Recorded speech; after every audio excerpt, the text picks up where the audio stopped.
पिछली वीडियो में 20 question discuss किए थे, तो इस वीडियो में आगे के जो बचे हुए क्वेश्चन हैं वो डिस्कस किए जाएंगे। ठीक है, तो सबसे पहले चलते हैं 21 क्वेश्चन पर। तो 21 क्वेश्चन कहता है कि student work in a small group, see train schedule, decide most direct route ETC is an example of. तो स्टूडेंट काम करते हैं एक छोटे से ग्रुप में और ट्रेन का शेड्यूल देखते हैं, डिसाइड मोस्ट डायरेक्ट रूट। ये एग्जाम्पल किसका एग्जाम्पल है, किस चीज़ का एग्जाम्पल है? तो ये है TBLT। किसका है? TBLT। TBLT का ये एग्जाम्पल है, जिसका राइट आंसर है। इसके बाद 22, who is considered to be the founder of constructivism. ठीक है, जो निर्माणवाद है, जो उसके कंसिडर्ड किसके किसके द्वारा किया गया था, यानी कौन उसके फाउंडर है कहीं। तो ये है कंस्ट्रक्टिविज्म। ये इसके जो आपके फाउंडर है डुवे है। कौन है? डुवे, डीवे। ये क्या है नाम? DWEY, डीवे। ठीक है। 23, which one of the following is not the future of TBLT। TBLT इसका फ्यूचर नहीं है। कौन सा नहीं है? यह इट इज़ गोल ओरिएंटेड। यह है इट्स एम कम्युनिकेटिव आउटकम, यानी ये कम्युनिकेशन को बढ़ावा देता है। ये भी है। It should integrated the four stores. ये भी है। तो इसका जो ऑप्शन है डी, ये मेनली फोकस और मीनिंग, ये गलत है इसका। तो ये इसका राइट आंसर है गाइस। ठीक है। इसके बाद बात करते हैं 24 question. In which phase of TBLT the teacher addresses any problem that may have arisen. कौन से फेज में TBLT के टीचर एड्रेस करता है एनी प्रॉब्लम को, कोई सी प्रॉब्लम को, दैट मैट है, जो प्रॉब्लम खड़ी होती है उसमें एड्रेस करता है। तो ये क्या है? कौन सा फेज है? Post talk. कौन सा फेज है गाइस? पोस्ट टॉक ये फेज होता है TBLT का। इसके बाद 25 question, which of the following technique can be use in TBLT। TBLT की जो टेक्निक है उसमें कौन सी टेक्निक यूज की जाती है?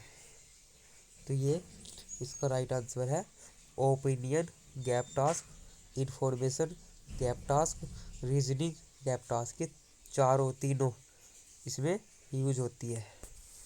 इसका राइट आंसर है ऑल ऑफ अबोव। इसके बाद 26, who in 1976 first drew attention to the distinction between synthetic and analytic syllabus। 1976 में किसने ध्यान दिया था सिंथेटिक और एनालिटिक सिलेबस के बीच में? किसने ध्यान दिया था, अटेंशन किया था? तो ये विल्किंस। किसने किया था? विल्किंस ने। इसके बाद 27, are those in which the focus is on the knowledge and skills which learner should gain as a result of instruction. तो इसका राइट आंसर है प्रोडक्ट सिलेबस। Product syllabus. इसके बाद 28, grammatical syllabus is also known as. जो आपका grammar वाला syllabus है उसे किस नाम से जाना जाता है? अन्य किस नाम से जाना जाता है? तो ये है आपका ट्रेडिशनल ट्रेडिशनल सिलेबस के नाम से भी जाना जाता है। आज ठीक है। इसके बाद नेक्स्ट चलते हैं। नेक्स्ट क्या, कौन सा क्वेश्चन है? 29, grammatical syllabus generally consist of two component, a list of linguistic structure and a list of. यानी जो ग्रामर का सिलेबस होता है उसमें कंसिस्ट दो कंपोनेंट से ये बना होता है। एक तो ए लिस्ट ऑफ लिंग्विस्टिक और दूसरा क्या है? दूसरा है words, a list of words, list of words और लिस्ट ऑफ लिंग्विस्टिक से बना होता है। 30, functional syllabus is organise around. जो आपका फंक्शनल सिलेबस है is organise around such functional syllabus is organise around such and identifying, reporting, correcting, describing and so on. तो इसका क्या राइट आंसर है? इसका राइट आंसर है communicative functions.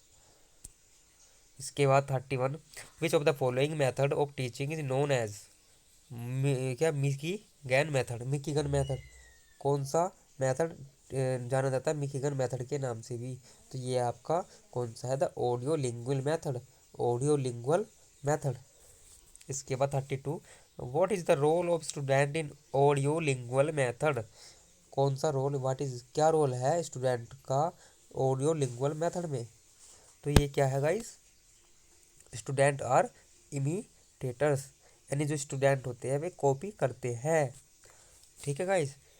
33, who of the following develop the method of audio lingual, किसने develop किया ये method, तो ये किसने डेवलप किया, चार्ल्स फ्राइस ने, चार्ल्स फ्राइस ने ये डेवलप किया, इसका विकास किया। इसके बाद 34, what is are the character of A L M audio lingual method, इसके कैरेक्टरिस्टिक्स क्या है, तो यह इसमें इमिटेशन भी होती है यानी कॉपी किया जाता है दूसरों को, रिपीटेशन भी होती है और सब्सटीट्यूशन सब्सटीट्यूशन भी होता है, तो ये चारों है अलोप अबोव तीनों। इसके बाद 35, in learner is made to repeat the same sentence again and again to learn language, यानी इसमें बार बार चीज़ों को लर्न किया जाता है, लैंग्वेज को रिपीट किया जाता है सेम सेंटेंस को, तो ये कौन सा आपका मेथड है, ये है द ऑडियो लिंगुअल मेथड। कौन सा है, ऑडियो लिंगुअल मेथड। इसके बाद 36, वैन ए लॉन्ग लाइन, वह लंबी line of a dialogue is giving giving student trouble, यानी परेशानी में डाल देती है, the teacher breaks the down the line, line को डाउन करता है इनटू सेवरल पार्ट्स, यानी तोड़ देता है, तो द प्रोसेस इज कॉल्ड, ये प्रोसेस क्या कहलाता है, यानी एक टीचर है एक डायलॉग देता है बच्चों को, बच्चे उससे घबरा जाते हैं क्योंकि वह बहुत ही लंबा डायलॉग होता है, इसीलिए टीचर उसे ब्रेक कर देता है, तो ये कौन सा है, ये है backward bull up drill, backward bull up drill. इसके बाद 37, मिनिमल पेयर मीन्स, जो आपके मिनिमल पेयर्स है उनका मतलब क्या है, तो pair of words differ in only one sound, ठीक है गाइस। इसके बाद 38, using the language is associated with, ठीक है, जो यूजिंग लैंग्वेज का यूज किया जाता है वो किससे संबंधित है, इज एसोसिएटेड विद, तो ये है आपके कम्युनिकेटिव कॉम्पिटेंस, यानी आप कम्युनिकेटिव कॉम्पिटेंस से ये एसोसिएटेड है। इसके बाद 39, cohesions and coherence are the properties of language which the sentence, ये क्या है, विच बाइंड द सेंटेंस, यानी कोहेशन और कोहर्सन द प्रॉपर्टीज, ये लैंग्वेज की प्रॉपर्टीज है जो दोनों को आपस में बांधती है, बाइंड करती है। ओके। इसके बाद 40, विच of the following is the characteristic of CLT, CLT क्या, कम्युनिकेटिव लैंग्वेज टीचिंग, ये क्या है इसकी कैरेक्टरिस्टिक्स, ये है ऑल ऑफ अबोव। गाइस एक ट्रिक है आप इसे जरूर समझेगा, इन पेपर में जैसे आपका ऑल ऑफ अबोव वाला ऑप्शन होता है, अगर आप उस क्वेश्चन के बारे में नहीं जानते कि इसका आंसर क्या लगाना है मुझे, तो गाइस ऑल ऑफ अबोव जरूर लगा सकते हैं आप, ये लॉजिकल तरीके से सही माना जाता है, क्योंकि अब तक आप पढ़ रहे हैं ज़्यादातर ऑल ऑफ अबोव वाले सही होते हैं क्वेश्चन, तो आप बिना देखे अगर आप तुक्का ही मानना चाहते हैं तो ऑल ऑफ दी अबोव वाले ऑप्शन पर आप एक बार देख सकते हैं गाइस, ठीक है, ये सही हो सकता है, इसकी जो पॉसिबिलिटी है सही होने की वो ज़्यादा है, ठीक है, तो इसका आंसर क्या है, D, all of the above. 41, in 1947 there were only universities in, 1947 में कितनी यूनिवर्सिटी थी टोटल, 19 ही थी बस, ठीक है गाइस, आज तो बहुत हो रही है। English is the official state language states like Nagaland and, जो इंग्लिश है official state language like Nagaland में तो इंग्लिश बोली जाती है, और दूसरा कौन सा राज्य है, स्टेट है जिसमें इंग्लिश बोली जाती है, तो ये कौन सा है, मेघालय, मेघालय में भी टोटल इंग्लिश ही बोली जाती है, कौन सा, नागालैंड और मेघालय। इसके बाद 43वां question, as of today the Indian constitution recognise major language of India, तो ये कितनी है आपकी, आप जानते होंगे आपने संविधान पढ़ा है, 22 भाषाएं हैं हमारी, ठीक है।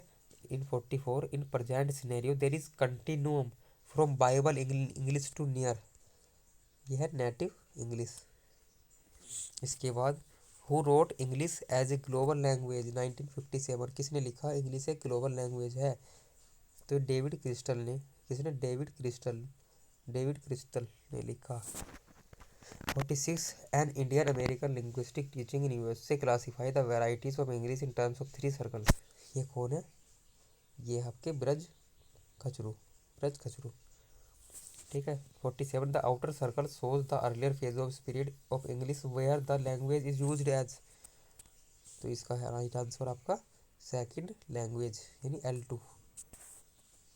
इसके बाद 48 the important legacies of British rule in India who actually brought the English boom in the country were. तो इसका राइट आंसर है bureaucratic network Macaulay system of education, यानी ये दोनों है option number C. 49 with the advent of IT revolution the demand for English has increased and movement is gaining around। तो ये है इसका right answer English for the masses. 50 question for a perfect educational system we should strike a between the old and the new and get the best of both. तो इसका right answer है strike a balance between the old and the new. ठीक है guys, तो मैंने आपके सामने 50 question discuss कर लिए हैं। आई होप ये वीडियो आपके लिए हेल्पफुल होगी गाइज। तो इस वीडियो को आप एक दो बार देख सकते हो क्योंकि ये प्रीवियस पेपर है, आप कितनी भी बार देखो आपका फ़ायदा ही होने वाला है इससे गाइज। आपको प्रीवियस ईयर पेपर के अलावा कुछ नहीं करना गाइस, मतलब करना तो है लेकिन ज़्यादातर फोकस करना है प्रीवियस पेपर की तरह की, किस तरह का आपका पैटर्न आ रहा है गाइस, किस टाइप के क्वेश्चन आपके पूछे जाते हैं। 2024 में आपके इस तरह के क्वेश्चन पूछे गए थे गाइस, इससे आप अंदाज़ा लगा सकते हो और आपका अपनी पढ़ाई कर सकते हो गाइस। ठीक है, और आप इसकी जो समरी है वो यूट्यूब से देख सकते हो गाइस। ठीक है, तो थैंक यू वेरी मच। आने वाली वीडियो में मैं इसके बाकी क्वेश्चन डिस्कस करूँगा। तो चलिए मिलते हैं नेक्स्ट वीडियो में।